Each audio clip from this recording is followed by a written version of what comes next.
All right, hello everyone. Let's see. I think my mic is good, so we should be up and running and going smoothly here. All right. So, second L of the season.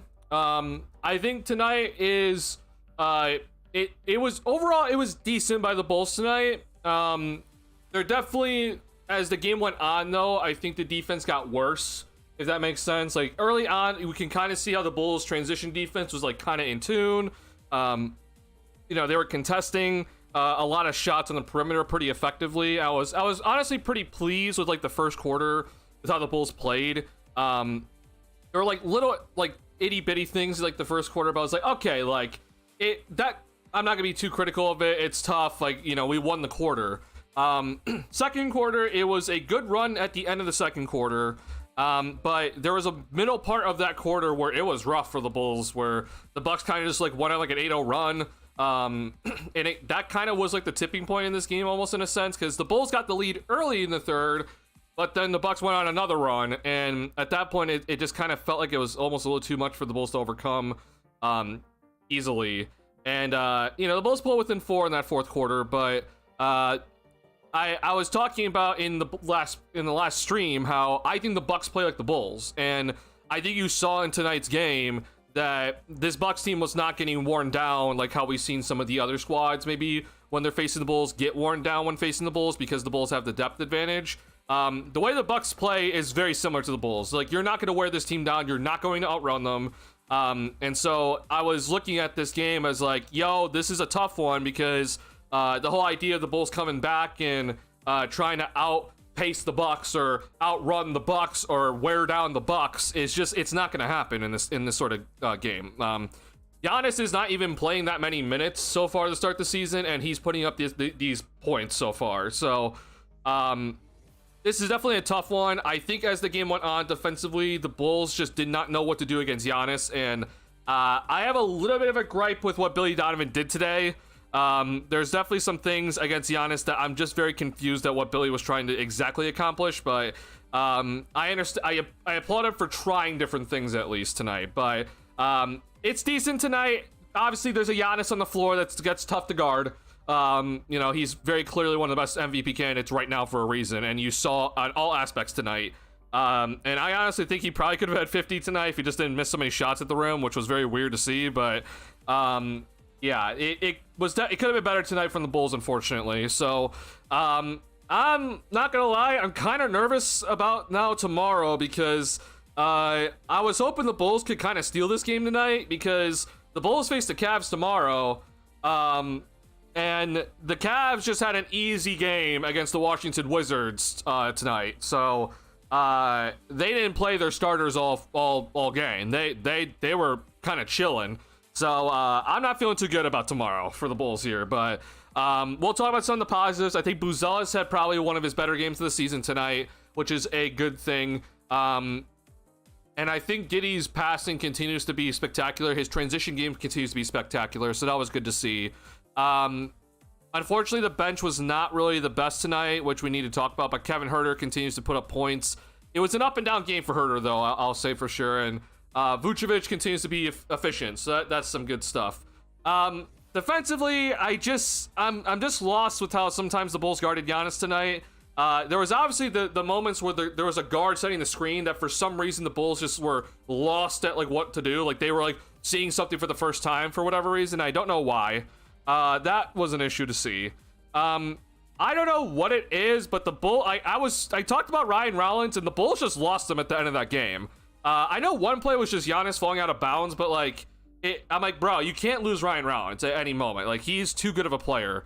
And there was a moment in the second quarter where I was pretty pissed off at, like, Trey Jones got beat defensively, but like no one else was paying attention, and then Rollins, like, he missed a layup and got the offensive rebound, and I'm just like, guys, like, we can't fall asleep against Ryan Rollins. He's too good of a player. I also thought Cole Anthony was kind of killing us tonight. He didn't shoot that great, but like Anthony just kind of got where he wanted to. I was really annoyed by it, but the good news tonight is that the Bulls continue to pass really well. Their assist numbers are still sky high, which is great to see. I really applaud the ball movement, but I think Charles kind of hit it in the head here, is that like there were too many moments tonight where the Bulls just didn't take the three-point shot when it was necessary. And if like I applaud the Bulls for attacking the paint the way that they did tonight. They got 60+ points in the paint tonight. But if you're gonna attack the paint, you also gotta get to the free throw line, and 16 free throws isn't enough. So that's where I say the Bulls, they have to take these threes sometimes, and unfortunately the Bulls didn't take these threes when I felt like it was necessary for them to take it.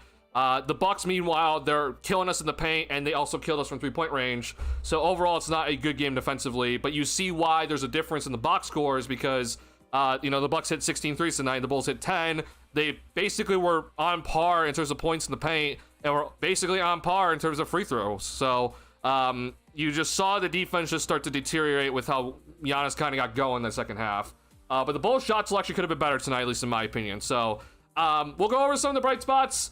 We're going to obviously preview the Cavs game tomorrow. I don't have much film tonight, but I have to show some of the plays where Giannis just kind of killed us, and I'm just confused at what exactly the Bulls are trying to accomplish, but we'll break that down for this game for just a little bit. But before we get into it all, if you hit the like button on the stream, please, it'll help me a lot. I sincerely do appreciate all the support to start the season.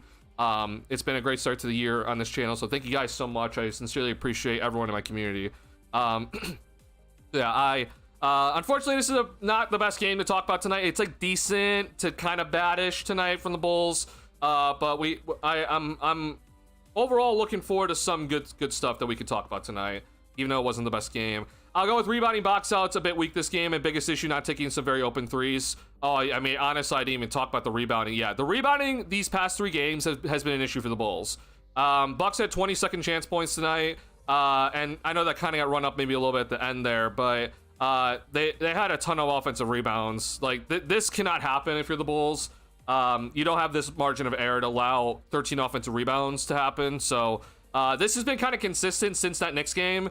This needs to get fixed. I am very much aware you're guarding Giannis tonight, and it's tough. Like, he's going to get a billion offensive rebounds, but the Bulls got to just be better. He didn't get every offensive rebound tonight, so that's an issue. And then, yeah, I agree with some of the shot selection needs to be better. Vooch definitely didn't take some that I think he should have taken. There's definitely moments where I'm looking at these guys, I'm like, you got to take that shot. Like, the Bulls got 60 points in the paint tonight, which is like, it's honestly kind of shocking that they did. So, like, a round of applause to them for getting there.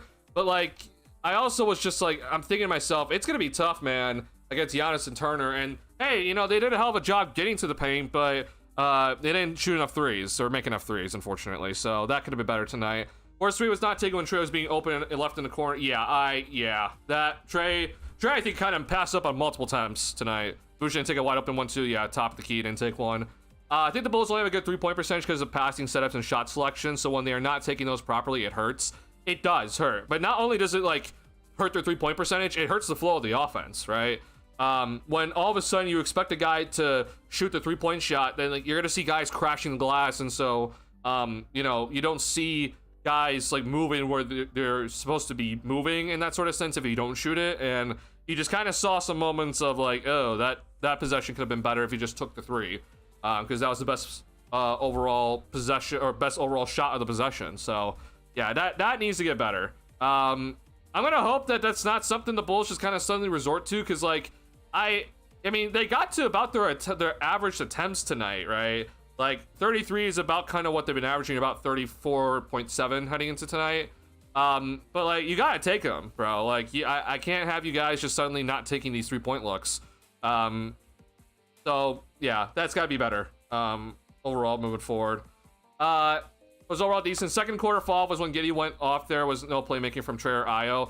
Well, I mean, even when Giddey was on the floor, I felt like there was definitely some moments of just either some bad turnovers by the Bulls, and then the defensive effort just wasn't there. And that's not Giddey's fault necessarily, but, like, I do agree that Giddey coming off in some of the moments early on was hurtful, but I overall just look at this team, though, like, you guys got to just be better.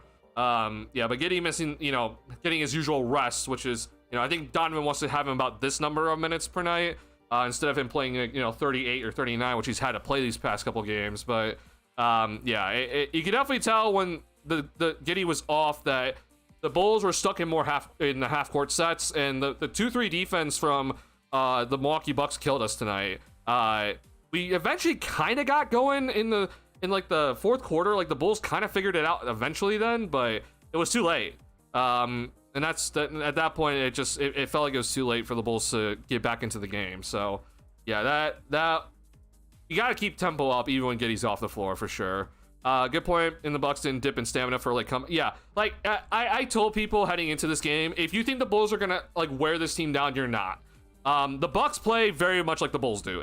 They rely on their bench like a lot how the Bulls do. Like they have guys that come in and out of like, you know, playing long stints or playing short stints. Like, you know, guys will finish games that started on the bench. Like this Bucks team is honestly like it's actually like solidly deep right now, which is very odd to say because I honestly didn't think that was gonna be the case heading into this season. But the moves that they've made, man, like they really fit Giannis well. And the Bulls got a break with this guy tonight because this guy came in shooting 57% from 3-point range, but they just surround this guy with shooters. Like Turner had 5 tonight, Rollins had 4. And then you get, you know, chip-ins from everyone else tonight from the 3-point line, and you get 16 threes. Not to mention then Giannis just attacks the paint consistently. You're not going to wear this Bucks team down. They basically run a very similar type of style with how the Bulls do with their rotations. They play fast. Guys kind of pass the ball around pretty effectively. Like it's Giannis, but the rest of the guys are like actively being helpful for him as well. So yeah, it's just frustrating overall to see this though, because it's like, I think you could argue the Bulls might have the better bench compared to the Bucks, but it didn't seem like that tonight. When I was hoping to see the Bulls were gonna show like, hey, our bench, like with Isle being back, like yeah, our bench is like pretty legit, and it honestly kind of felt like the Bucks bench was like had the upper hand tonight, and that's not gonna work out well for the Bulls. Like they kind of need to win the bench battle moving forward. So that was tough to watch tonight with the bench, which honestly I think maybe the Bulls still have more points out the bench. Let's see. I mean it was close, but the Bulls won the bench battle, but it didn't really feel like it. It felt very, very even throughout this game, and honestly it felt like moments the Bucks were just better. So yeah, not the best showing for the Bulls bench tonight, which, you know, Io coming back, that's part of it, but I think Patrick Williams could have been better tonight. He hit 2 threes, but that was basically it. Herder could have had better moments. Like he shot a lot of shots, but wasn't efficient. Smith was okay, so we could have gotten a little bit better from the bench tonight. Bucks have pure athletes in great shape. Oh, bro, like I think that Bucks squad has like athletes everywhere. They've really surprised me, but like they're also playing really solid. They've done really well. I wasn't happy with this game, but also Giannis. I mean, yeah, like it is Giannis, but like you're not gonna stop this man. But what you can do is not let him get this stat line of 41, 15, and 9. Like you cannot let him get this stat line. And I honestly think it could have been worse tonight, because there was a moment where Giannis was 3 for 10 in the paint, and I'm like, he missed a dunk, he missed an easy gimme. Like he could have easily had like nearly 50 tonight, and I'm like, bro, like the dunks where Giannis gets is like, you can stop that. Like you need to make him work for every point he gets. And to see the Bulls have miscommunications on the inverse pick and rolls, like that frustrated me a lot. But then also just in transition, I'm just like, in that third quarter in transition, the Bulls defense fell apart. And I'm like, I don't know why all of a sudden we're not, picking up the MVP caliber player in transition. Like I would think it'd be a good decision to pick up the guy that's the best player on the floor tonight in transition, but I don't know. I guess maybe that's just not in the Bulls, defense in the second half for whatever damn reason. That's a really good team. It's definitely a really solid team out there for the Bucks. Yeah. I saw Booz played so well off ball. He made a lot of mistakes in isolation plays. So yeah, Buzelis overall tonight, we saw a lot of good drives from him, which was good to see. Like I think Buzelis' drives have been under fire from us recently, and to see him drive it effectively and not turn it over was good to see. And a lot of it was just off of just like, all right, I caught it, I gotta go, right? Or he was in transition and he decided to drive, and that was good to see. He did have the one ISO 3 at the end, if you want to call it that, where you had to step back in the corner. That was a big bucket. Unfortunately, it didn't lead to anything though for the Bulls here. But I think overall Buzelis with his rebounding tonight, which was significantly better compared to previous games, like this is significantly better to see. We also saw him get 2 steals, which was also good to see. But to see Buzelis effectively drive the basketball and not turn it over and, like, you know, not get blocked easily, and just have control over the basketball was good to see. That was a great sign. After a few games of Buzelis, just it felt like, bro, like, you gotta be better with your drives. Gotta be more stable with the basketball. You gotta finish strong at the rim. Like, you can't go up with, you know, 50% effort. You gotta go up with 100% effort. And Buzelis was able to actually get some, like, pretty tough finishes, like, even against Miles Turner tonight. So that was good to see tonight, and I'm happy to see this from Buzelis.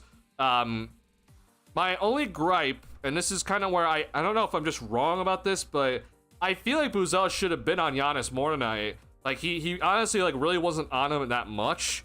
But the Bulls put Vucevic on Giannis, which, like, I understand, like, he had some success, but I don't think you understand how much it puts Vuce in, like, in a really terrible spot, where if he's the guy guarding Giannis at the top of the key, and then there's a screen that comes around, like, that puts Vuce as the guy that has to get through the screen. Like, that's a horrible position for Vuce.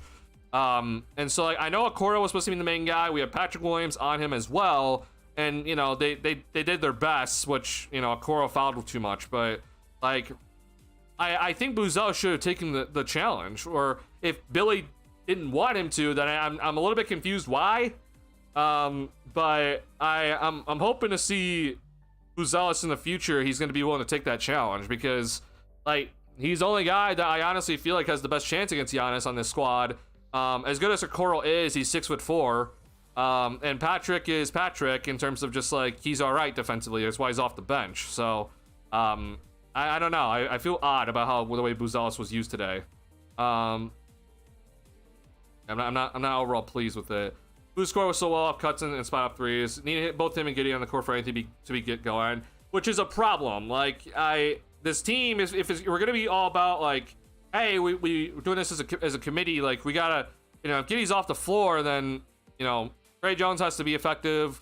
I know Io's just coming back, but, like, he's got to be better in some situations tonight. I know getting Kobe back would be huge, but there is definitely some moments tonight that was a little bit concerning when Giddey was off the floor. Boo scored 2 baskets himself and then offensive rebound. Overall, actually, like, he was able to score off ball most, as it means he works well with Giddey long run or other players. Like, we did see in the fourth that it was a Giddey Buzelis pick and roll. That was good to see, where Buzelis he set the screen and rolled hard and Giddey found them. That was good to see. Yeah. Bulls had Giannis in check in the first half, but he got them in the second half. Like, see, even I don't even know if I would say they held him in check in that first half, because Giannis just, like, missed some shots at the rim in the first half. And, like, yeah, like, the numbers overall, I guess, said that we held him in check. He had 13 in the first half, but I honestly thought Giannis kind of was getting everything he wanted to. And the Bulls, you know, they were down by 1 at halftime, but it was like, I don't know, like, that second quarter wasn't the greatest. And Giannis kind of missed some shots. So, yeah, it definitely got out of hand in the second half, but I think it was a lot of just the Bulls' demise. Like, I feel like you could have prevented Giannis from getting 40 tonight, but you let him get too many easy dunks. Like, that's just going to allow him just to run up the score. Then it's going to be better. First half really felt like a game Kobe could have been useful with the alternate playmaking scorer. I agree, but I don't know how much I can rely on also just Kobe being the other guy. Like, this is where I'm, you know, looking to guys like Buzelis and Trey Jones and Herter and Io. Like, if we're going to be doing this by committee, right, then we got to see some, you know, ability to create some plays, guys. I'm aware the Bucks are very solid, though. Like, I think defensively is another aspect that people kind of underrate the Bucks right now. And, you know, they have very solid defenders around Giannis. So, I'm aware of that, but I think it could have been better tonight a little bit. But, again, good ball movement. I'll take the ball movement at least. Like, that didn't go anywhere tonight, which is good. Giannis is just too good added to what the team is no match for. Right.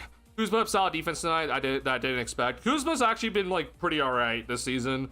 He actually got a lot more minutes than I was expecting. This is not what I was expecting to see from him tonight. But Doc's used him well. It's usually when Giannis is out, he'll put Kuzma in, but he was playing really well today, so he just kind of left him out there. So, but yeah, to see Kuzma, like, playing that level of defense was definitely something to witness. Game felt winnable all the way to the fourth quarter in spite of the issues too. I think in that third, it didn't really feel too great for me. Like, I think that first half, it felt very winnable for the Bulls, even when there was definitely some issues. that third quarter when the Bucks made their run, it didn't feel good. At least in my opinion. Like, I know the Bulls have made these sort of comebacks, but like I said, like I feel like a lot of the comebacks have been talked about as like, oh, the Bulls wore this team down, and now it's the fourth quarter, and we're able to like come back and like, you know, wear this team out, and we're gonna have more energy at the end of the game. And like, I get it, but like I said, I don't think you're wearing out this Bucks team tonight. Like, this Bucks team is too good to wear this. You're not gonna wear this team out. They have too many guys off the bench. Like they're not gonna like, you know, run someone to the ground tonight. And Giannis playing 37 minutes is like actually kind of shocking to me because he's been averaging like 33. But yeah, I didn't have much faith in the comeback in that third. I probably should have, but like Buzelis hitting that three was huge. But like if he doesn't hit that three, you're going into the fourth down 8. And that's not feeling too great overall.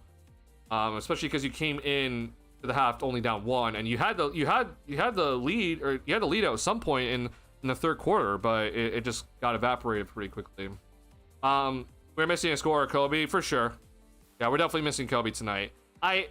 Here's the thing though that I'm just gonna be interested in seeing moving forward, because like, don't get me wrong, I appreciate, you know, ball movement and everything, and seeing, you know, the bench play really well. And certain guys, like, you know, stepping up their scoring, you know, like Io was like the third leading scorer heading into tonight, which is like, that's great. Like, I appreciate that. But I also just, I don't know how much I can rely on these guys. Like, for example, Trey Jones had like a very, very quiet like half. Like, he was very quiet in the first half. Now he got back to it, but he's also kind of come back down to earth a little bit. Like, these guys off the bench, like, as good as they've been, I just don't know if I can always rely on them being like a top 10 bench every single game. So Kobe is very vital, pretty much. Like, you know, Giddey has to continue his scoring, at least in my opinion. Vucevic has to continue his scoring. I think Buzelis obviously has to get to around 15 points, but Kobe has to come back and be like a 20-point per game scorer, because as much as I've been, you know, applauding this bench, the defenses have been atrocious to start the season, and I'm just a little bit concerned that like the bench is not going to continue to be like this great moving forward, which isn't a knock to them. It's just kind of a reality of like, hey, like, you know, it's been a pretty insane start to the bench this season. So like I'm hoping Io can like come back and like figure it out. I know he's at a minutes restriction. It's like weird for him. He's not 100% right now, but yeah, like the bench is gonna have to do a lot of carrying still if we're gonna continue doing this whole like win by committee. So like that's the reason why Giddey, like, you know, going off on these games was like such a big thing, because like I get winning by committee and everything like that, but you still need someone to still just like, when things get tough, you need to have a guy out there. And I mean, very clearly when Giddey was off the floor, the tempo just kind of died. So the Bulls needed Kobe to come in and be an effective scorer. His playmaking is going to be pretty vital. His scoring off the dribble is going to be extremely vital. And then not to mention that his 3-point volume is also going to be extremely valuable moving forward, because the Bulls continue to get to the paint, but the 3-point shooting, like, it's been, you know, great overall percentage wise, but I still think we can increase that volume just a little bit. We could have definitely used Kobe's just 3-point shooting in general tonight, which would have been nice to see. Very infrequent, but Booz looked okay guarding Giannis in the moments, which was nice. Probably wouldn't force a full game on him of that, but halfway a few minutes of it being matched, not an accidental switch. Like, that's what I mean. Like, if Okoro's not out there, and, you know, Patrick, you know, also, because he comes in and out like twice in each half for his rotation. Like, if it's just Buzelis out there, then I'm like, I don't know why we were putting Vooch on Giannis. Like, I feel that's just asking for death. You're putting Vooch in a really tough spot. Like, it's not his fault. Like, I don't expect Vooch to be guard Giannis. It's like, I get that he had some success, but it just, I really, really did not like that decision by Donovan, where I'm like, Buzelis is out there. Like, he's not in foul trouble. And sure, like, I don't expect Buzelis to stop him in any sort of sense, but like, I think the length can maybe do something against Giannis, and I know at least Buzelis has the foot speed to be better compared to Vucevic. So I don't know. I you know, down the road, I expect Buzelis to be guarding Giannis. Like, if Buzelis is not guarding Giannis to start the game, you know, in year 5 or 6 for Buzelis, then I'm gonna be pretty disappointed. But I just don't understand why we couldn't do that tonight. Like, I get Okoro is Okoro, but he's 6'4". Like, and Okoro picked up so many fouls early that he had to come out in less than 2 minutes. And you know, we tried a little bit of Jalen Smith tonight, and that wasn't really doing anything. So again, we're not gonna ever stop Giannis. I just expected just to see maybe like Buzelis just to take some of that, especially when it was like those lineups out there where it's like no Piwa or Okoro, but we have Buzelis and Vucevic out there. Giannis is like playing center, quote unquote, but like, you know, Bobby Portis is also out there, and you're seeing Buzelis on Bobby Portis or something like that. Like, I don't really get it.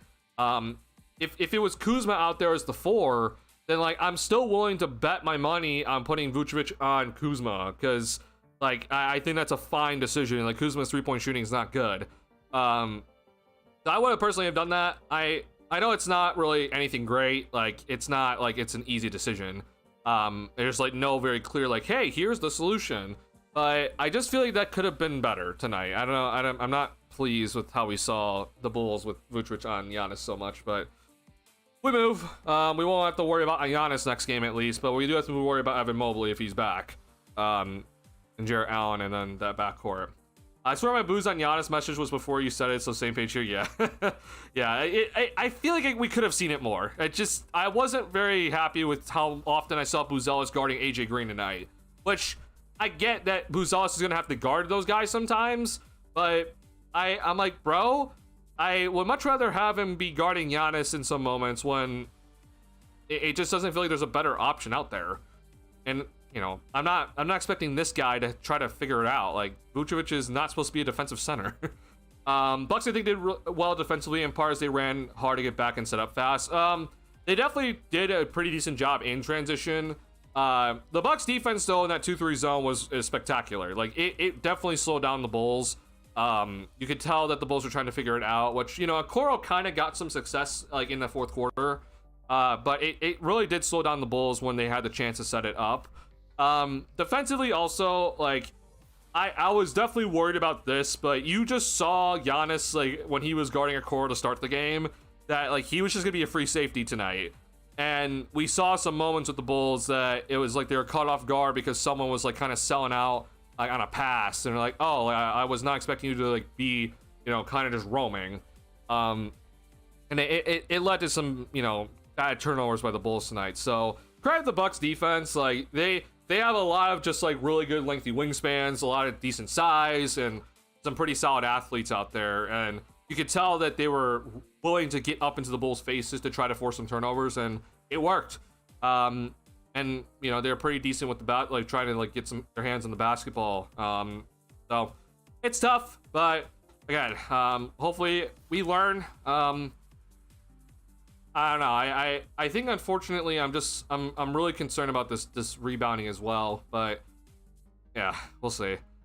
Ball two. I don't know why the Bulls took a little longer tonight to get the ball up the midcourt. I think it's part of the Bucks defense, but the Bulls just for some reason, when Giddey was out of the game, it didn't seem like they were willing to really push the tempo. So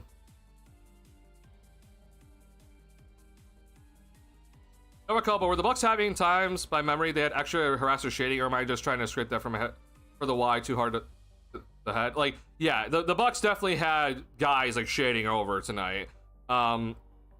You could tell how often the Bucks with their 2-3 defense, and even like in the start of the game where like you could put Giannis and like Okoro and just kind of sell out, like they were willing to really like pre-rotate early and force the ball into like some interesting positions. Like we saw them, like the Bulls try to guard, like try to drive baseline, that was cut off. Like they did a good job of stopping those sort of actions from the Bulls tonight. It wasn't like the half court was like solid from the Bucks. You saw Miles Turner's like effect. Like I know the Bulls still had 60 points in the paint tonight, but I do think a lot of that was like in transition Bulls. Like the Bulls, when they're able to, you know, go at the Bucks defense without Miles Turner just sitting back there, like you saw them able to get the ball into the paint. But when it was like, you know, half court, you could definitely tell the Bucks were like, all right, well, we're gonna switch in certain moments, but we're also then gonna dare you to try to drive by on like what you think are mismatches, and we are shading over to help in these sort of scenarios, and basically forcing guys like Trey Jones or these other guys to like shoot the 3 ball and make it.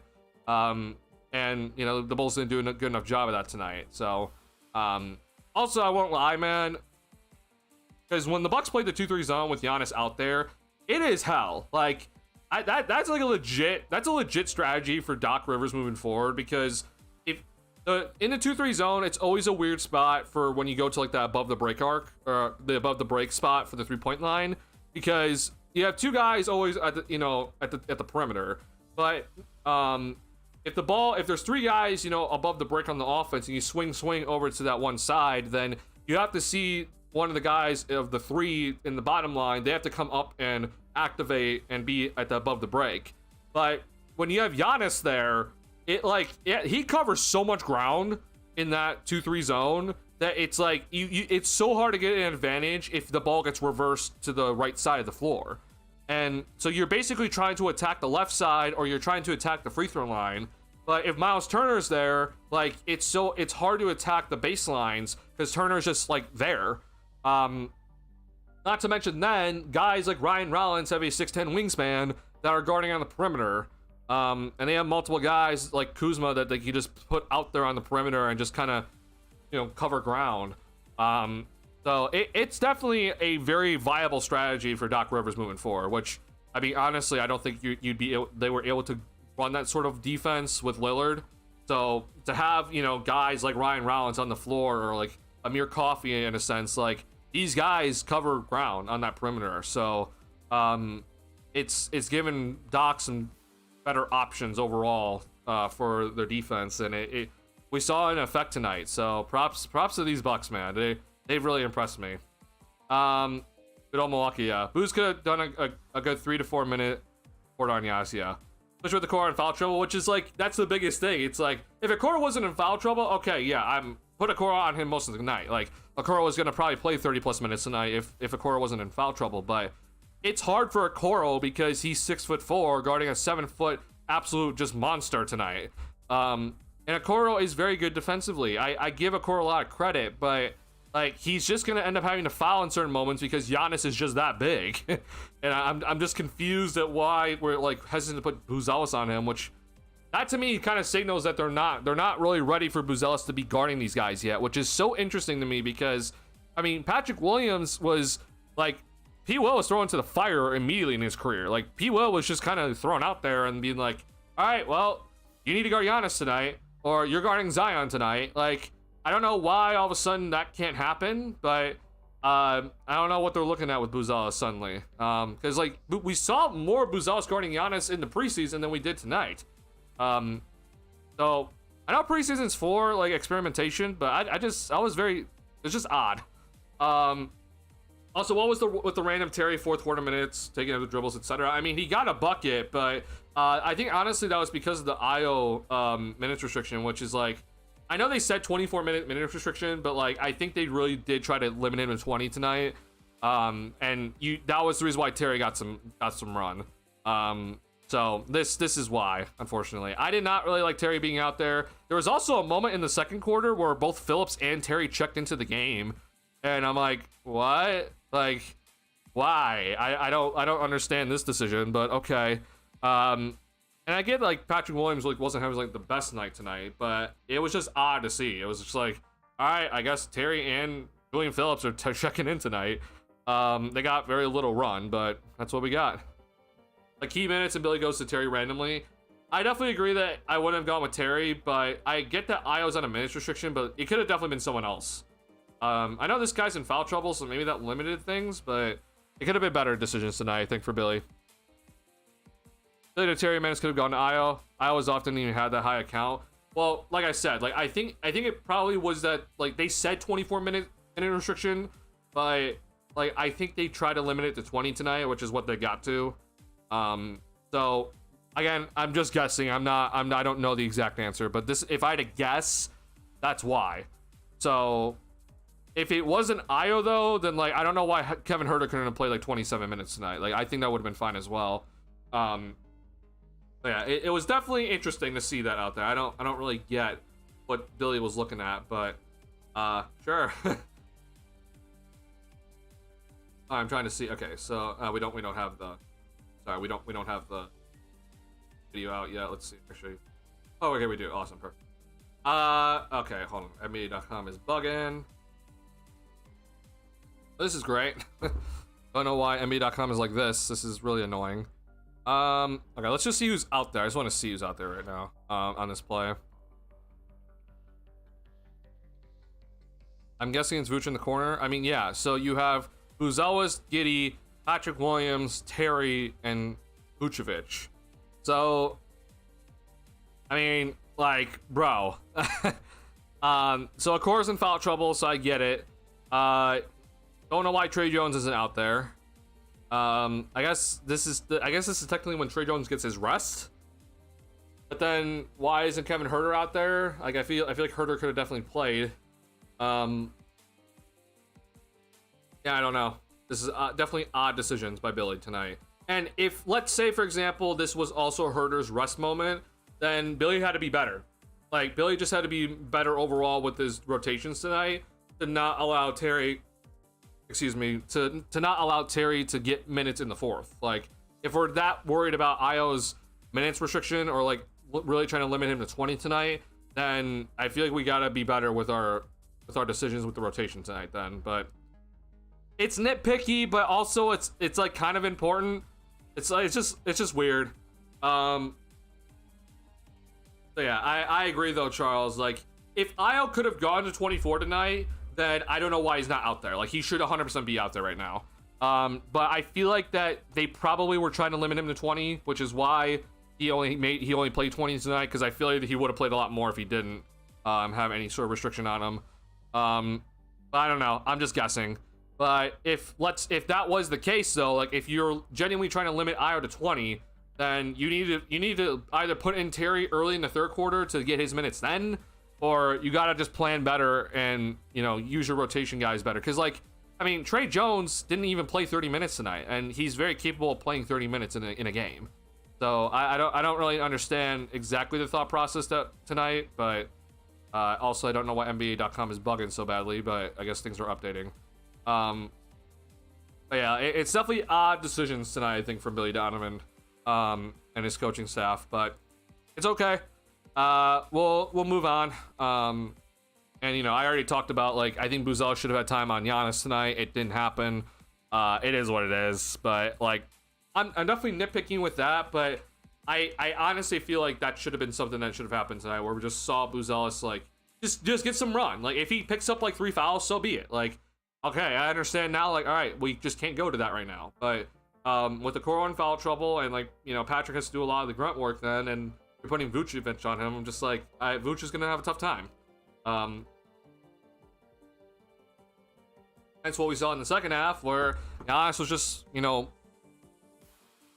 the Bucks do a good job, like, when they're winning, to, like, really slow the game down, and Giannis was just at the, like, top of the key, and you're basically seeing Vucevic be put in so many different actions all at once, right? It's like, you'll see Giannis is dribbling, he'll, you know, call over a guard to set the screen, and then he'll dribble over to someone else, hand it off, but then he sets the screen, right? Like, so you're putting Vucevic as a on-ball defender, and then all of a sudden he has to be the guy guarding the screen and roll, all of a sudden. Like, it's just, it's a lot to put on Vucevic, and someone like Buzelis is just much more equipped to guard something like that. I understand it's not, like, you know, he's young, and there's definitely, you know, learning moments for Buzelis, but it's just odd tonight overall. But all right, that's enough talk about that. Here's just some plays. Like, I just want to show some of these plays. Like, we'll go through this really quickly with our film tonight, but I don't know why the Bulls weren't ready for this. This has been part of the Bucks playbook for ever since, like, Giannis has become an all-star caliber player. Like, this isn't new. So to see the Bulls just all of a sudden just have all these issues tonight was just very odd. Like, this isn't new. So, I mean, this is not even the Bulls. This is not even a guard. This is just Bobby Portis coming up to set a screen. But watch this. Like, if we're the Bulls, guys, like, this is not atypical. Like, I understand that it looks like, oh, this could be a screen on this side. And so, you know, you're going to try to screen Patrick's left side here. But, like, the Bucks have done this consistently in their entire times with Giannis as the ball handler, that they're just going to come up and set a screen on this side instead. And Jalen Smith is just not ready. Like, I don't know what's happening, or if the Bulls were trying to do a nice coverage, but I'm just confused. Like, if the plan was that this is supposed to be an ice coverage, then Patrick has to do everything in his willpower to force Giannis to go this way. But we didn't do that tonight. Instead, though, Giannis just goes left. Like, it's not even any sort of resistance, and this is what's happening. Like, this is like, when it comes to guarding Giannis, like, I understand you're not going to stop him. He's going to find a way to get to 30 plus points in the game, but you can not allow that to happen, right? That's just too easy free points for him. That's way too simple, and that's stuff that can definitely be, you know, that could be fixed. That's something that does not need to happen in when we're trying to guard him. Like, we can definitely figure out a way to not let that happen. Now this was a miss. Like, I was honestly shocked that Giannis missed this one, but still though, it's the same idea. Now Vooch is guarding him, and so instead of bringing over, you know, let's say Bobby Portis, for example, which would allow an easy switch, you know, Vooch will take Bobby Portis, right? Instead, though, you're gonna see AJ Green's gonna come up over here to set the screen, right? And this gave the Bulls trouble all night.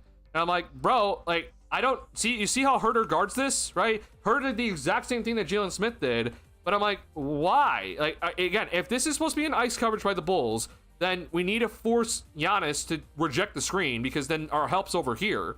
But instead, the Bulls just seem so unaware, and all of a sudden, hey, there's a screen on this side, and oh, look, it's gonna be a simple, easy drive for Giannis. And look, what are these two guys doing? I'm lost at this. Again, Giannis missed this dunk, but this is just poor execution. Like, I don't care about the result necessarily in this play. I care about the process, and the process by the Bulls defense is absolutely terrible. Which again, it's like, these are the points that you can try to limit. Like, Giannis is gonna get his 30 plus, but you don't have to give him easy dunks. Like, this is just simple stuff. And so he misses this. I honestly don't know how he missed this. So, like, credit to Buzelis, I guess, but like, I honestly don't think that Giannis should have missed that one. But either way, it's still just terrible by the Bulls. So again, it's these sort of plays are just frustrating the hell out of me. Again, drives, it's just too simple of stuff here. Like, this is too simple. No one's ready for Giannis on that play, and that's an inbound from the backcourt, guys. That's just gotta be better. Finger roll, and then here's another driving dunk that I'm just, this one also pissed me off too. So if there's any reason why Buzelis wasn't guarding Giannis in this game, I can understand it maybe from this sort of perspective, but this to me was when the Bulls transition defense started to look terrible, okay? Where you saw in this little clip, I'll rewind it here, but you're gonna see in this clip here, you're gonna see Buzelis is gonna raise his hand and Vooch is gonna try to raise his hand, okay? So watch. So Buzelis raises it, and you see Vooch also tries to raise it. So the communication's already off, because now we don't know who's guarding Giannis, because both said, hey, I got ball. And now all of a sudden, we got two guys legitimately, as you can see here, like, both guys are watching as if they're guarding Giannis for some damn reason. So no one right now is on Miles Turner, who has hit, 5 threes in this game. And so all of a sudden now they try to figure it out, and this is what happens. Like, Buzelis now thinks, oh, I guess I got to guard Turner now because Vucevic is going to be guarding Giannis, and Vucevic thought vice versa, where he's like, oh, I got to guard Turner now because Buzelis is guarding Giannis, and we get this. Like, again, this is not to throw shade at Giannis. Like, Giannis is incredible, but you don't have to give him this. Like, this is how he gets way too easy of points. Like, this is too simple. This is how you can limit him from getting 40 points in a game. You don't have to give him these easy dunks. And so I was just really frustrated just to see these plays happen. Like, I yelled at my TV on this specific play because I'm just like, bro, like, this is not anybody else's fault besides everyone else on the court for not playing good transition defense and not communicating in transition. Like, this is unacceptable tonight. This Bucks team is too good. You can't let that one of the best players we've ever seen in NBA history to just suddenly just get an easy dunk. Be better, guys. Like, this is one of the premier players in transition we've ever seen, and all of a sudden now we have two guys going to Miles Turner instead of guarding the guy with the basketball, who again is one of the best players we've ever seen in the paint and in transition, has won multiple MVPs. So I don't know. It's just a thought. I'm just being honestly. It's just a thought at the end of the day. So yeah, not happy overall with how this game went, and as the game kind of went on. It just seemed like guys were not ready for certain situations, and I don't know why. I'm interested, honestly, because I'm going to show you, I think, a play. I think I wrote it down. I'll pull up my, because I don't know if it results in anything for the Bucks here. So let me I'm gonna pull up the recording now, but let's see here. So to talk about what the Bulls were trying to do, like I have a play here where I think maybe we kind of saw what the Bulls were trying to do to stop Giannis from getting such an easy look. And so unfortunately, again, it didn't result in anything. But like I think this is what the defense was.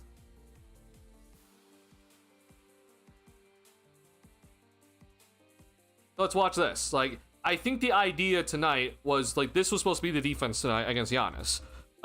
So I don't know if I'm gonna be necessarily blaming Billy Donovan for the like exact game plan, because I don't really know how well the Bulls executed tonight. But let's watch this, okay? If it will load. So watch. Like here comes the screen, right? And like Turner's acting as if he's gonna come over here, but he's like, nope, I'm gonna go over here and set a screen on Patrick's right side. And so watch what Vooch does. Like it's the same idea that we saw earlier in the game, where Vooch decides I'm gonna stay here. I'm gonna stay on this side. I'm gonna stay on Giannis's right side. So I guess maybe that's the game plan, is that we're gonna take away his right. And if he decides to go left, then like we should be able to try to stop him. But we're gonna basically play an ice coverage where we force him to reject the screen, and we have help already on the side of the floor. So I guess that's the idea tonight. And you see here it works effectively, where Patrick does not allow him to go over the screen and take the screen. Patrick clearly shades him to try to force him into Vucevic, and so they just switch it. And so I guess that was the game plan tonight. Like I think this is what was supposed to happen. Now on this play though, and this is where I was really frustrated, I'm just like, I understand that you're fine letting him take the 3-point shot, but you need to be in like his vicinity at least, guys. Like you can't let this man get a wide open 3-point shot with no one within 15 feet of him. And like Vooch is doing everything fine here, but then Vooch doesn't even contest. Like this to me is just effort. Like you need to try to just like, once you see him pick up the dribble, right? Like he's not pump faking here. He picked up the dribble, so he can't just dribble anymore. He's not gonna blow by you right now. Like just try to contest. Like run out after him. Like I don't know why we're just like, yeah, okay, cool, we're just gonna let this happen. Like Giannis came into tonight, like he hasn't shot a lot of threes, but he shot 6 of 11. Like if you give him something, like a lot of players, if they're wide open, like if you give them all the time in the world to get their mechanics right, like it's gonna there's a decent chance it goes down. So I was just so annoyed with how that play happened, where I'm like, this is just lack of effort.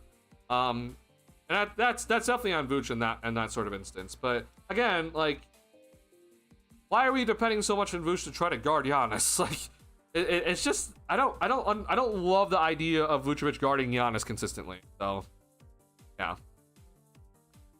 What's going on, Patrick? Couldn't watch tonight, but checking the box score. Need to get to have 3 more points, rebounds or assists for $100. Oh man, I am so sorry for you. Honestly, that's not a terrible bet. Very clearly, it was very close, but yeah, he unfortunately was not able to get the points tonight. But that sucks. I mean, I think Giddey had overall like a pretty like all right game. He had a couple pull-up threes in the first half. I don't think he made another 3 after that though, unfortunately. But yeah, Giddey's passing continues just to be great, and like we're definitely seeing him more lean into being a playmaker versus just a good passer, right? Like that Vucevic, game-winning shot over the 76ers, like that's a playmaking shot, right? That's not just good passing, that's a playmake. That's him playmaking that shot open. And we've seen it pretty consistently throughout these past like couple of games here from Giddey, which is really good. Tonight, like we definitely saw some moments of really good playmaking and a lot of great moments of good passing, of just pushing the ball up in transition, or him just hitting the ball up to someone, getting an easy look at the rim. Like even after the Bucks make a shot, it's just like he'll just do a full court pass for an easy layup. But yeah, I think unfortunately this is one of the tougher matchups for Giddey, unless he's hitting the 3-point shot, right? Which is like he was hitting it early, but the Bucks they're tough, right? Like driving into Giannis and Turner is not fun. That's not a fun decision if you're ever going to try to do that. And so it kind of limited Giddey's options. Like, he definitely passed out of some interior shots tonight because Turner or Giannis was lurking. So, like, you know, that definitely, I think, limited Giddey's opportunities to score. He didn't get to the free throw line that much, but, like, you're also not, he wasn't just driving that much tonight, unfortunately. But I'm very much pleased with the 3 ball so far, so that's good. Let's see, I've been wondering what's the deal with the Senge. So it seems like with the Senge, he's just not, I don't know. I honestly am really confused with what they're doing right now. I was expecting, like, he was assigned to the Windy City Bulls this week. I believe it was on Wednesday. Now the Windy City Bulls, they open tomorrow night. Like, the G League opens up tomorrow night. And so I was expecting Senge to go and play with them, but now he's gonna be with us on this 2-game road trip where we're gonna head out to Cleveland tomorrow. So I'm not really sure. I was expecting him to not be here. I was expecting him to be with the Windy City Bulls, but I don't honestly understand why he's just kind of sticking around here. I thought someone was injured, honestly. Like, I thought, like, Patrick Williams is gonna miss some time or something like that, but no, like, yeah, everyone's playing. So I honestly, I couldn't really tell you what exactly the plan is. He's been the only lottery pick to not have played, I believe, so far to start the season, which is pretty disappointing. But I understood with the Senge that he was very much a project, which is fine.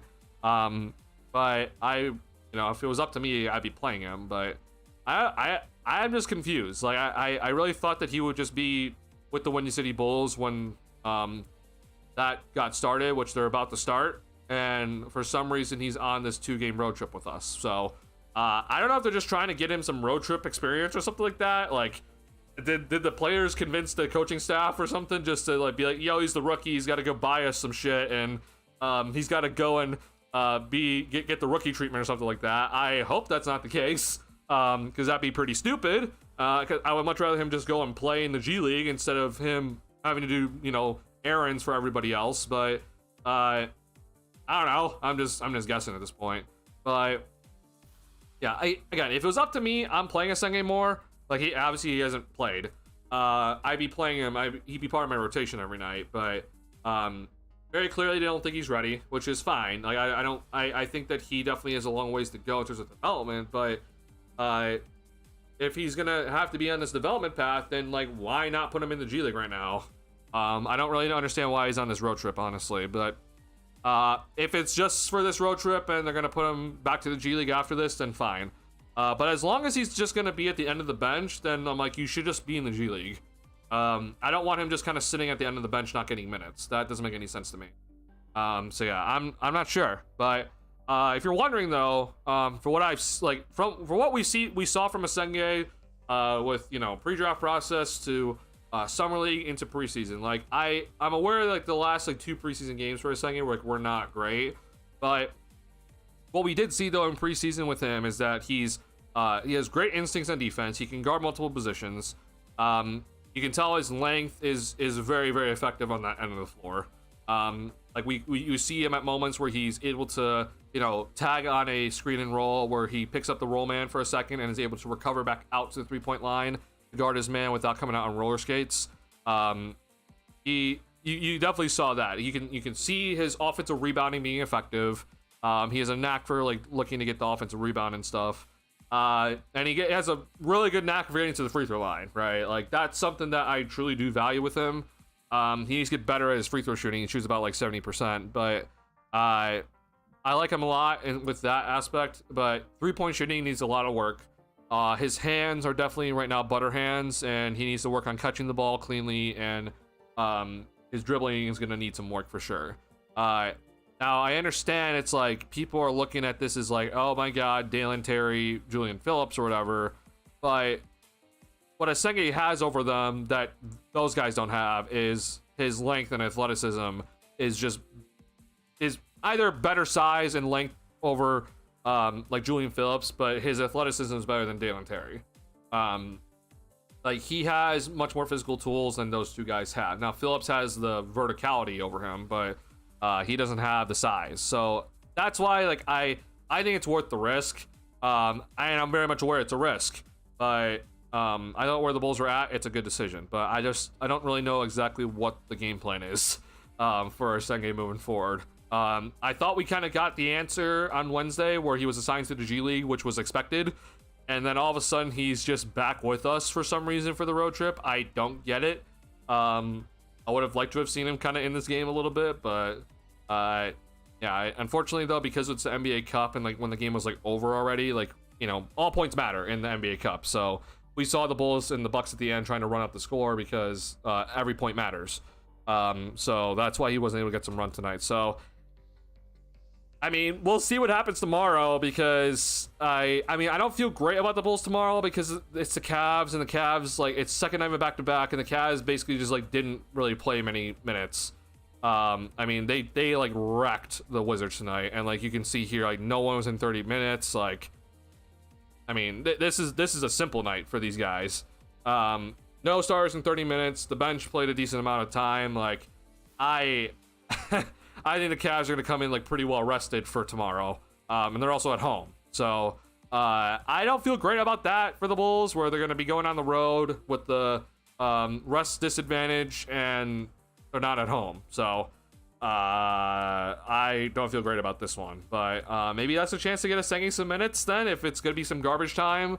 Go ahead and play a Senge in that game then, if it ends up being like a blowout or something, which again, I'm not hoping for that, but I honestly just don't know why he's here right now. It's really confused. I'm really confused by it. What's going on, Delbert? A little too much fun by the Bulls tonight. This channel is to cure my anxiousness. I appreciate it. As soon as I turned it on, I felt better, no cap. I'm glad you feel that way. Don't know if I can make you feel amazing about the Bulls moving forward all the time, but I appreciate that you feel comfortable here.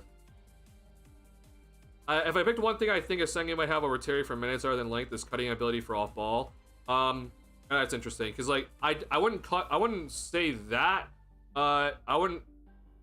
immediately for a Senge over Dalen Terry. I would consider his offensive rebounding is better over Terry's, but it's interesting that you definitely say that. I do agree though that Senge's, like, when it comes to his feel for the floor, like, he does fill space really well. Like, that's something that I do appreciate with him. Something that Terry doesn't always do as effectively. So yeah, finding times to cut is something that Senge should have the strength, like, you know, it should be a strength of it. So if he gets a chance and shows that, might need to get passed on the floor for the minutes to show that off, then maybe he might get a chance. I mean, like, I feel like in a everybody eats offense, like, he should kind of have the opportunities, but I don't know. I guess it's just not going to happen. I'm overall resigned to Noah not playing at all this season, or at very least, at best, he is even more raw than Booz was. Oh, he is for sure more raw than Buzelis. Like, there's no doubt about it in my mind. Like, he is probably the most raw guy out of all the people that are picked in the lottery easily. Like, he's very raw. Which I know that some Bulls fans have talked about, just like, it's really annoying that, like, you have to use up one of these years where he's like on a cheap rookie deal, like, it's going to be used up in the G League or whatever.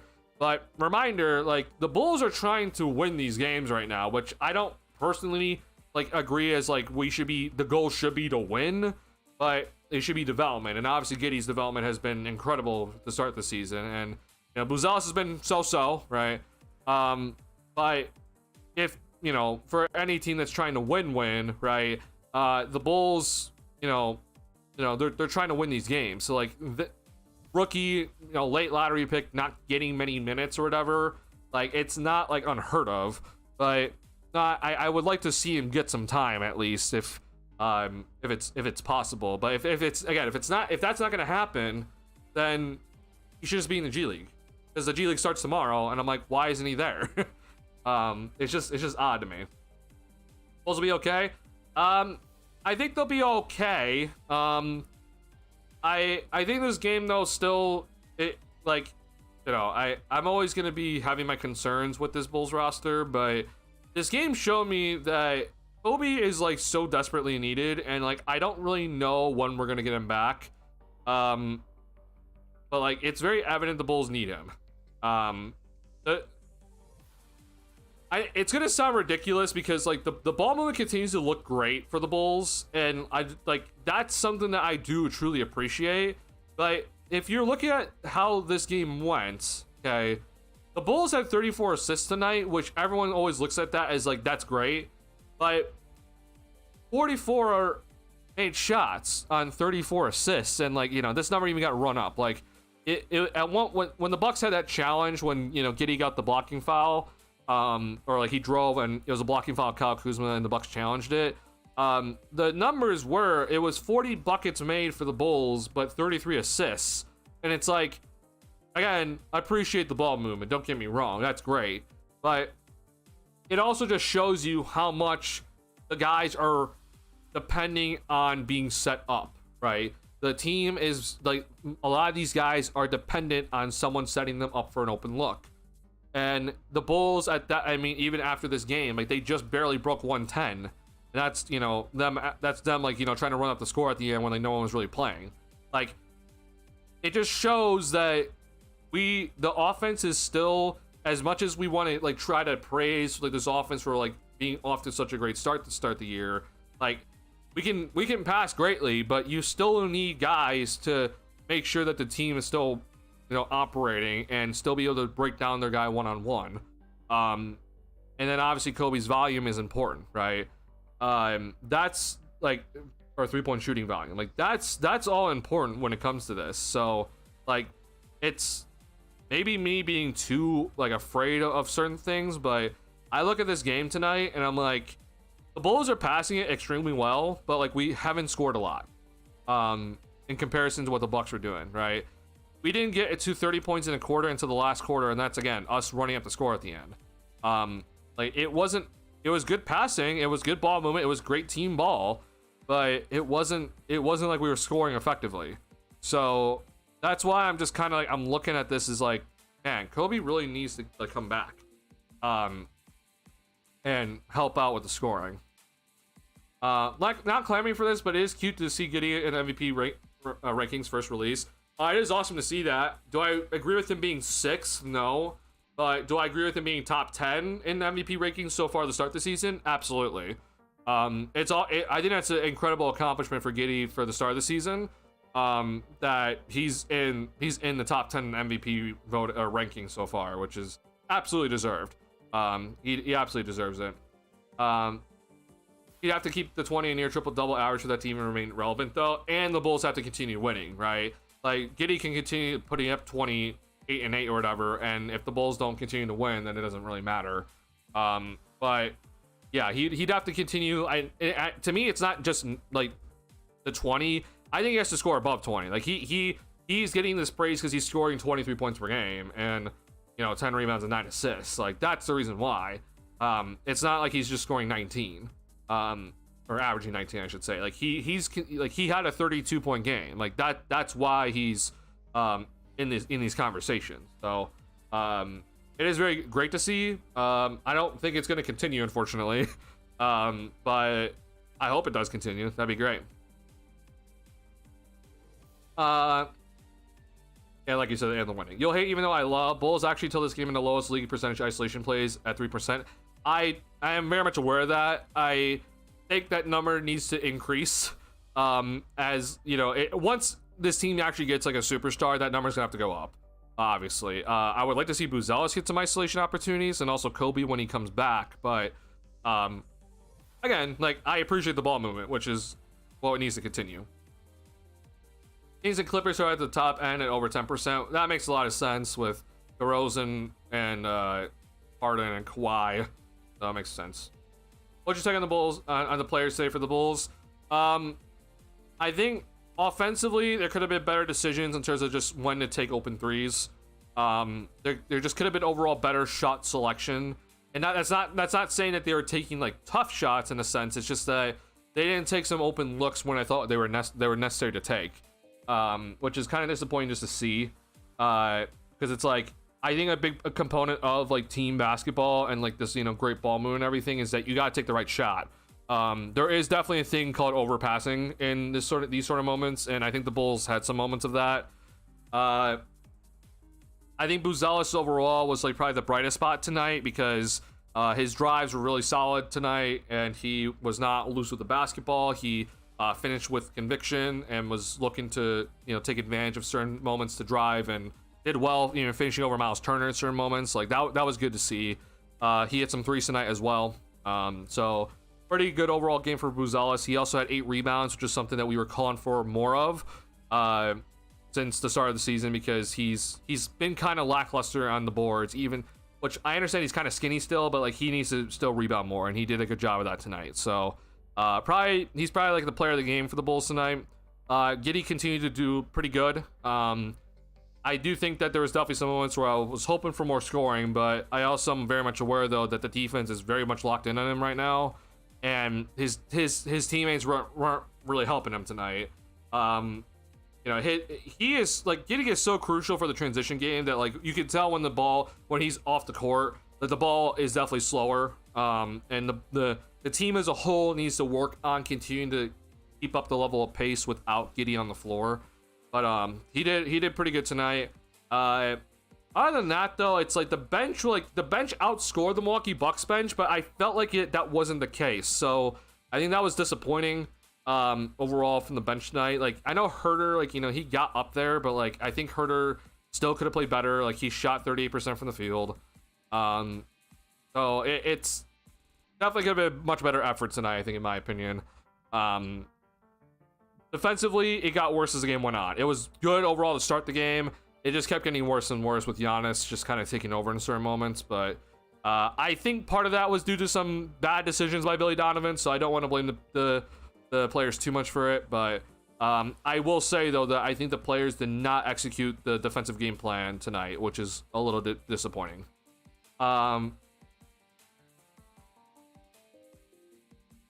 As we said, the transition plays being the top for the Bulls says a lot. Oh, sorry, Bulls are second lowest ISO pre this game. Lakers the lowest. Wait, really? The Lakers have the lowest isolation percentage? Is that real? Wait, is it actually the Lakers, or that's insane to me? Because I feel like Reeves and Doncic have done a lot of isolating. Actually, you know what? I take that back. You know, that actually kind of checks out, because those two guys have been doing a lot of pick and roll. That does not mean isolation, which is what I always said about the Bulls with DeMar DeRozan and Zach LaVine here. That, like, yeah, DeRozan definitely had some isolation moments, but when you compare DeRozan to the rest of the league, he was isolating very infrequently compared to someone like Jalen Brunson or Kevin Durant or Shai Gilgeous-Alexander or Anthony Edwards. Like, it wasn't that high. The Lakers, it's honestly pretty interesting, because it's like, I guess I didn't really think they'd be that low, but I guess in technicality speaking, like, Luka hasn't really isolated that often. It's just pick and roll. So Luka's, where is he? I saw him and then I pressed the button. Okay, he's here. So actually, this is actually low for him, because like he's usually much higher on this list. But pick and roll ball handler wise, I'm sure this he's here. This is definitely very obvious for Luka Doncic. Okay, so that makes sense. That is very interesting though. Didn't watch the game much. Was Montes match against Giannis? So Noel, if you're still here, this is one of the things that we were talking about a lot in this stream. Montes didn't really get matched up with Giannis that often. It was kind of something that like Charles and I were kind of talking about. Just like, we were very confused why. There were many moments where Vucevic took the matchup where I was like, I think Montes should take the matchup instead. But Billy Donovan very clearly was like, he's not going to put Montes on Giannis as often as possible. Okoro started on Giannis to start the game, but he lasted for 2 minutes because he picked up 2 early fouls. Then Patrick Williams checked in and picked up Giannis. And like, you know, he did okay. But he definitely was getting wrecked at the end. But then it was a lot of Vucevic, especially in the second and fourth quarters against Giannis, and I was just so confused why. Now, don't get me wrong, I think Vucevic had some success against Giannis tonight. Like there was some moments of success, but there were definitely some moments where he got absolutely wrecked tonight, and I'm just so confused why the Bulls decided to do that. I think Montes, like, I'm not saying he should be guarding Giannis the entire game, but I feel like Montes should have gotten at least some moments on Giannis tonight, and he didn't. There was definitely like no half court set where like Montes was on Giannis intentionally. So I don't know. It was odd to see that tonight. which is kind of disappointing because like Montes guarded Giannis in preseason a pretty decent amount, but didn't do it tonight for some reason. So don't really know why. Hope that's something that like if the Bulls don't think Montes is ready to guard Giannis now, okay, but if they don't think he's ready to guard Giannis like come like year 5 or whatever, or year 4 for Montes, like that's a problem. Like I think Montes needs to be guarding Giannis from here on out, moving forward. But again, if he's not ready this season, then he has to be ready by year 4, when he's stronger and has more experience. But yeah, Montes was not on Giannis pretty much at all in this game, and I'll be interested to see what the stats say, like how many possessions he actually did guard Giannis, because like we get those stats now, but it was definitely odd. And the Bucks contend with this group this year with Miles and Giannis. I mean, Patrick, I honestly think the Bucks are a pretty solid team in the East. I don't know if about contending in terms of like they're gonna win against anybody in the West, but I really do believe that they're gonna be pretty solid in the East. Like they've shown me a lot to start the season that like they have a really solid squad overall. One other guy you got to throw in there, Patrick, is Ryan Rollins. Ryan Rollins is like a legit guard. This is Ryan Rollins here. Like he's been balling to start the season, and like he actually looks like a very like legitimate player. Like he's averaging 16 points per game. Like that's no joke. He's also 6'3" with those 6'10" wingspan. Like he's actually pretty solid defensively as well. He's shooting an insane rate to start the season. Like 51% for a guard is very, very good. He's no joke. So like you kind of like replace Lillard with Ryan Rollins, who like, yeah, he's not Lillard, but he's gonna give some Lillard level of production, and he's a much better defender compared to Lillard. And then you got Miles Turner, who replaces Brook Lopez. He's a much more athletic Brook Lopez and shoots the 3 ball. And then you just surround Giannis with a bunch of like really quality shooters. Like they're definitely going to be a pretty solid team in the East this season. Do I expect them to suddenly just like, be contending and like, being a potential championship level squad? I don't know. Did I see them going far in the playoffs though in the East? I definitely could. They're a really solid squad, I think, honestly. Giannis is playing MVP level, and that has to continue, obviously. Like I don't think they're going to be anything if Giannis doesn't continue this level, but like I feel like Giannis has every ability just to continue doing this. Like there's no other like ball dominant player on his roster right now.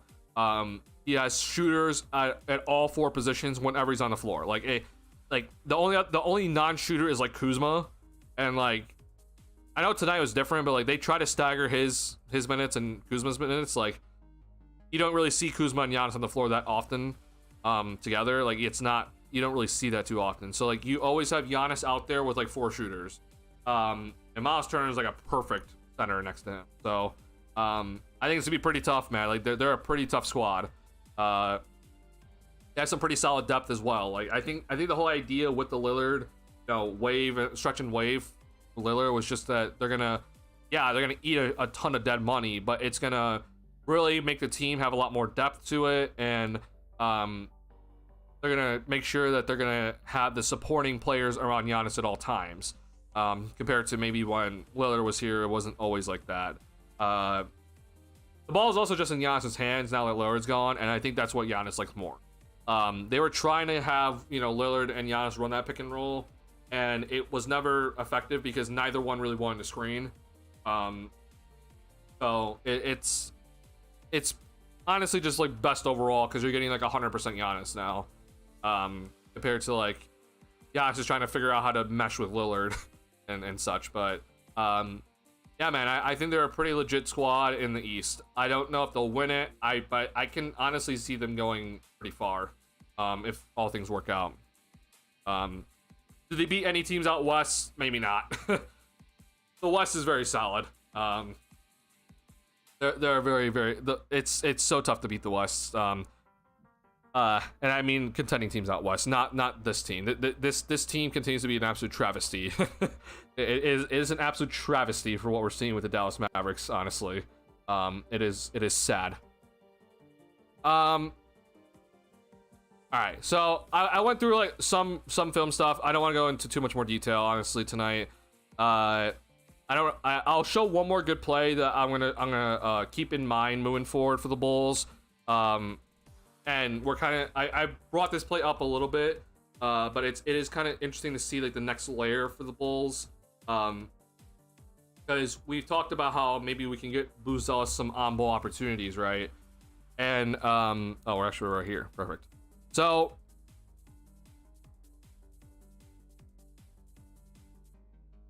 let's watch this play from the beginning here.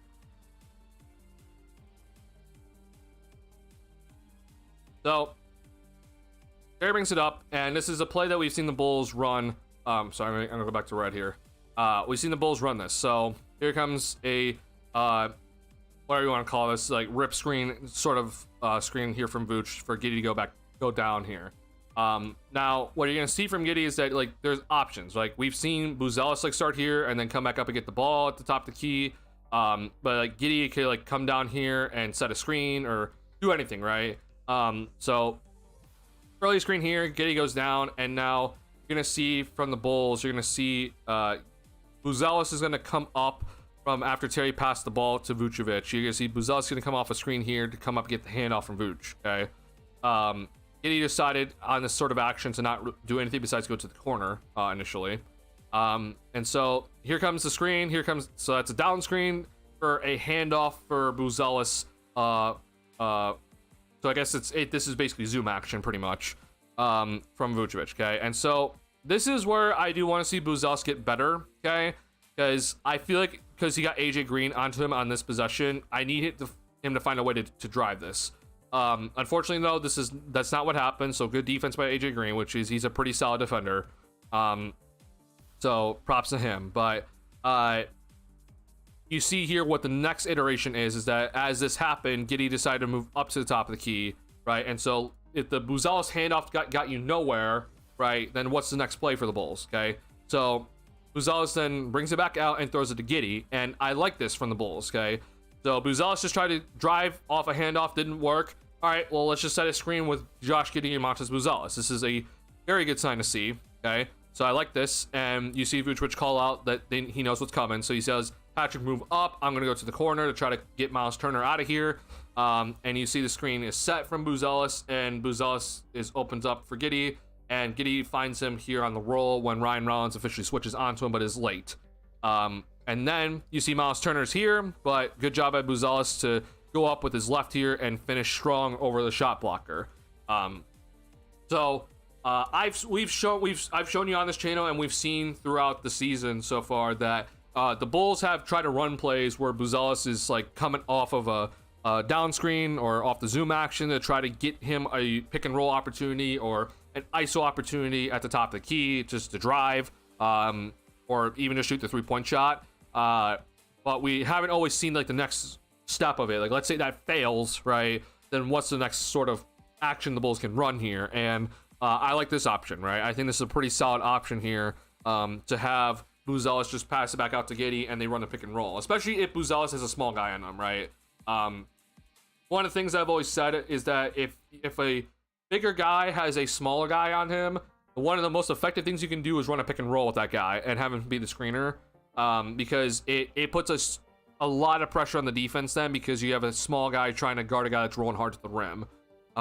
So I think that's a very smart idea if, like, you know, how we saw AJ Green was on him, right?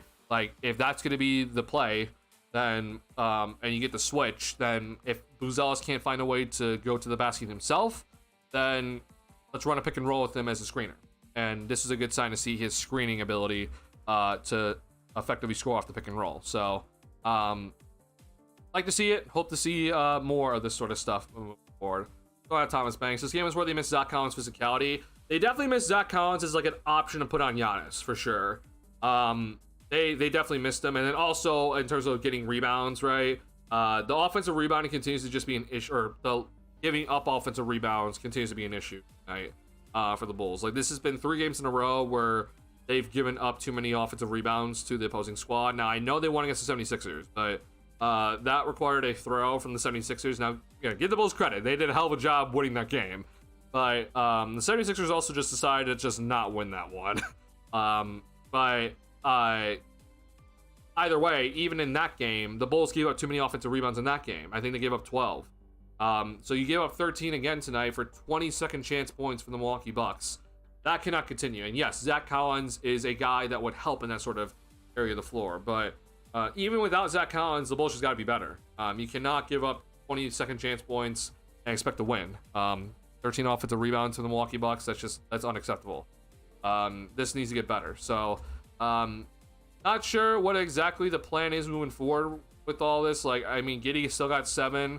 Buzelis got 8 tonight, so like I'm not gonna be blaming Montes Buzelis for lack of rebounding tonight. Like, hell, even Patrick got 6, but everyone has to crash the boards. I'm aware Giannis is a beast on offensive rebounding, but like Miles Turner is not that great of a rebounder, and he got 3. How does like everyone in the starting lineup have 1? Like that's unacceptable, right? We cannot have all these guys getting offensive rebounds. Again, I'm aware the Bucks are big, but you have to be better when it comes to this. So this is definitely something for us for the next game here. So I'm gonna go ahead and wrap up stream for and preview this next game for the Chicago Bulls here against the Cleveland Cavaliers. Okay, so like I said early in the stream here, I do not feel good about this game. Okay, I am very concerned about this game for the Bulls here. This is gonna be very tough. First and foremost, the Cavs are very good. They're an absolute contender in the East. But this is the second night of a back-to-back of the Bulls. The Bulls just try to win it against the Bucks here in a tough game. They played their entire, played all 48 minutes, right? The Cavs, they're also in the second night of a back-to-back, but they absolutely just torched the Washington Wizards tonight. Their starters didn't play a lot. So I'm interested in just seeing here. Okay, so we actually did get some minutes from Garland and Mobley in the fourth, but that's it. Not a lot of minutes for many of the starters in the fourth quarter though. This is a pretty well rested Cavs team coming into their home court for a second night of a back-to-back. Okay, and the Bulls are also on a second night of a back-to-back. So I do not feel good about this game. I'm very concerned about the Bulls in this one. The Cavs have notoriously just been a really bad matchup against us. But in these sort of circumstances, it's even worse. We thought the Bucks were big. The Cavs also have a lot of size. Now, they don't have a lot of size in their backcourt, but they have 2 7-footers on their front line that can absolutely kill you on the glass. So we've talked about the Bulls trying to be better in terms of not giving up so many offensive rebounds. Well, they're going to have to be on their A game in this game tonight because Allen and Mobley are very capable rebounders, and they pretty much tower over everybody on the Bulls. So that's something that needs to be looked at for this upcoming game. We have to be better on the glass. You cannot give the Cleveland Cavaliers any sort of second chance opportunities to get these extra points and extra 3-point looks from the field, because offensive rebounds tend to lead to open 3-point shots. Mitchell is on an absolute tear to start the season. I am very concerned about who's going to be guarding him. This is going to be something that we're going to be watching. So early on, it's going to definitely be probably Okoro. But that means that Trey Jones get to be on Darius Garland to start the game. Io, assuming that he's going to be playing in this one because he played tonight, he's also going to get some time. But you have to defend by committee against Donovan Mitchell and co. He's not easy to guard. He has been fantastic to start the season. Please be on your A game defensively. But I don't feel good about this one, honestly. I really am concerned about the Bulls in this game.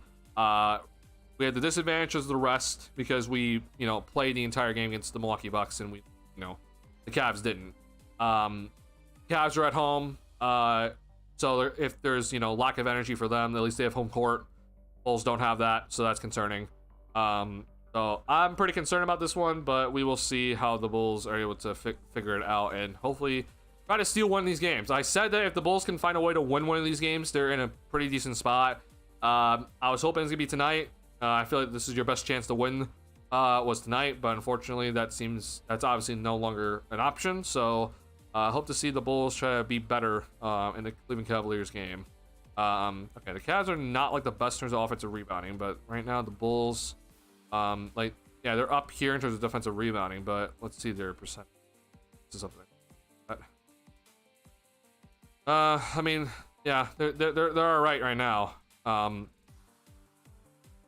We're definitely going down in terms of that number, but it's got to be better. These past 3 games have not been good. Let's just see. I just want to see. Yeah, okay. This is why. Yeah, these past 3 games, there's a defensive rebounding percentage has been pretty notoriously bad for the Bulls here. This is unacceptable. It has to be better. Okay, here's the actual number. Sorry, yeah, this is the actual number.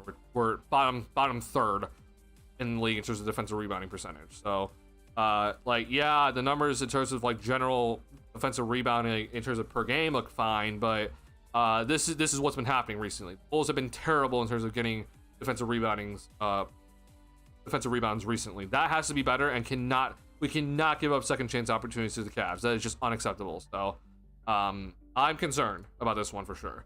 Yeah, hopefully the Bulls will surprise me. I mean, hell, this team has surprised the absolute hell out of me to start the season, but this is gonna be a tough one, honestly. I think the Cavs are like, they should be like the best team in the East this season, and they're in a good spot for this one. Like, they have the advantage heading into the game. So good luck to us. With that being said, though, that's gonna do it though for the stream. I sincerely appreciate everyone tuning in to this post-game stream. Overall, pretty decent effort by the Bulls tonight. It wasn't great though. Definitely some things they have to clean up, like the defensive glass needs to get cleaned up. The transition defense needs to get better. Offense is like, it continues to be, you know, like they continue to like pass it really well. I appreciate the ball movement a lot, but the shot selection needs to be there. Like, you gotta take the open threes. You gotta drive at the right time, and you can't turn it over, right? The Cavs and the Milwaukee Bucks are just like, they're two teams that if you turn it over, you're just asking for death. Please do not do that. Let's just see here. Like, yeah, I mean, like, the Bucks are already scary enough. Like, I guess they're not that great in terms of points off turnovers, but like, the Bucks are already scary enough because they just have Giannis, right? The Cavs are top 3 in the league in terms of points off turnovers in this to start the season. Let's see, fast break points, they're top 5, so like, they're even better than the Bucks in terms of fast break points. Okay, they're better than us right now. So like, this is why like, you cannot turn it over against the Cavs. Like, turning over against the Bucks is already bad because Giannis is a problem, but turning over against the Cavs is gonna be even worse. So the bad turnovers tonight, clean it up. We had 14, which is like, it's not like horrible number, but like, you still got to clean it up. Some unnecessary turnovers tonight. And be ready, man. Like, this is gonna be a tough test tomorrow. So looking forward to the game. 7 p.m. Central Time. 9:30 p.m. post game stream as per typical. And so I hope to see you guys after this game, and hopefully it's gonna be a better Bulls game. That's what I'm hoping for in this one. Again, I don't expect a win, but I just expect better effort. I'm concerned though, honestly. I don't know if we're gonna get that tonight, so we will see though. With that being said though, thank you guys so much for tuning into the stream. If you have not hit the like button on the stream yet, please do, helps me out a lot. I hope you guys are enjoying the content so far to start the season. I sincerely do appreciate all the support on it. If you're new to the channel, like Bulls content, please subscribe. I truly do appreciate all the subscribers this season. It's been really good to start the year. Thank you guys so much for subscribing to the channel if you are new here and liking the content. So I sincerely do appreciate that. Yeah. Also, if you haven't read my recent stuff from OnTap Sportsnet, please go ahead and do so. I'm gonna link my page into the chat here, so you can go ahead and read my most recent articles. We will see when my next one's gonna be out here. I don't really know when my next article will be out, but if you have not read any of my 4 articles yet, please go ahead and do so. Link is in the chat currently right now. So again, sincerely do appreciate all the support when it comes to all my content. It's been a great start to the season when it comes to all of it. Yeah, it's going to continue moving forward, and we have a back-to-back tomorrow. So more content is on the way, and again, hopefully this Bulls team has a better overall performance in this one. I'm interested though. I'm concerned, but interested. We will see. We will definitely see how this one goes. All right, y'all. Appreciate you guys hanging out with me tonight. Hopefully it's gonna be a better one tomorrow. I'll be seeing you guys tomorrow night. All right, peace out, be safe, have a good night, y'all.